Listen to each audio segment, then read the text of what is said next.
Alright, welcome everyone. This is a simple tutorial on how to play the 5th Epoch Engine system. In particular, I'm going to be using the Metal Magic and Lore game system and its materials to illustrate to you very simply how we run through combat in Metal Magic and Lore. And one of the things that you're going to note when we're doing this is that despite how thick this book may look to many of you at 376 pages, the fact is there are only two sections that you really need open at the game table, and I will show you those right now. Okay, so what we have here in front of us is a typical character sheet. The first thing we're going to be doing during the sequence is, during the character creation process, there are a number of pieces of information filled out in various sections here. I'll show you what those are as we go, but the first one we're going to be looking at the bottom is combat initiative. The player simply takes a look at what type of weapon he or she is using, or what type of mode of combat, and the number to the right is the one we're going to be referencing for the appropriate choice. So let's use this 13 here. The first thing the player does is they roll a 10-sided die. In this case it was a 4. We'll add that 4 to 13. This character has a 17. We'll do that for all the characters, and all the characters in the round will move in sequence. The highest number will go first, the lowest number will go last. So once we know that, the Game Master also does this die roll, performs this die roll for campaign characters. A lot of other game systems call it non-player characters or NPCs. We use the term campaign characters, but they're also integrated into the order and the sequence. Okay, once we know that, the first thing that the character is going to do is try to attack.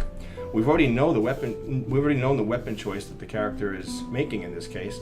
So with that is a corresponding attack percentage. You'll see that right about here in the character sheet. In this case, it's a 50%. We're going to be using a percentile die system. For those of you that may not be familiar with this, percentile die gives you a number from 1 to 100, and you have to roll that number or less on a percentile. Percentile is generated with one 10-sided die that represents the tens digit, one 10-sided die that represents the ones digit. When we roll our die, we get a number. In this case, 67. 67 is higher than 50, so this character would have missed. Had the character rolled 50 or less, we would have hit. Now that we know we have a successful hit, the character that got hit has to see if he or she can defend against that particular attack. And the same procedure is the case. The characters will also have a defense column. In this case, I'm going to use this number 28%. The character who got hit uses a die roll. This character rolled a 0-7. Since 0-7 is lower than 28, we definitely defended that attack. In that particular case, the attack was made, the defender defended it, and the combat section moves on to the next character to act. Let's say it was struck. Let's say that the character missed the defense, and we actually hit. The next thing we're going to be doing is we're going to be going to this wonderful table which we leave open at the game table. This is what we like to refer to as the happy chart, and what this is this determines the hit location. Now that we know where what we've hit, we need to know where we've hit it. So what we do is we take another percentage die, we roll a number, in this case 89, and we have to look up in which way the defender is defending.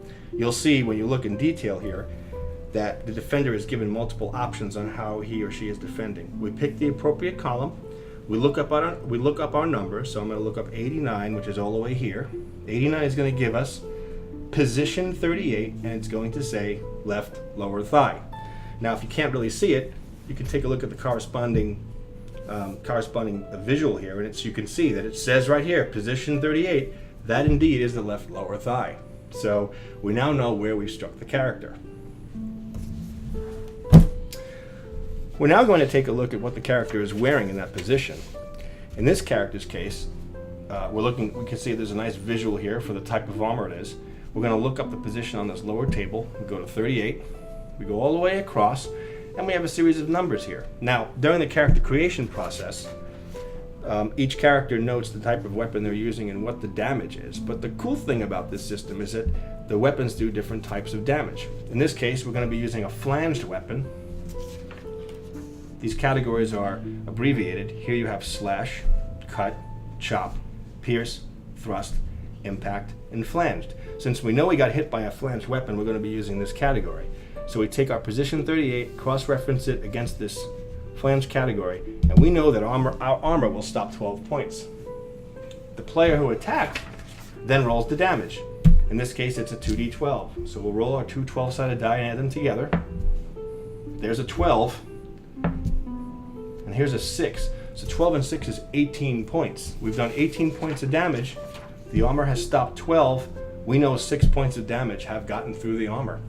The character that gets hit takes a look at his or her hit points, which is in this area right here. We know we got hit in the leg, so we go to the leg position. The leg position has 18 points in it.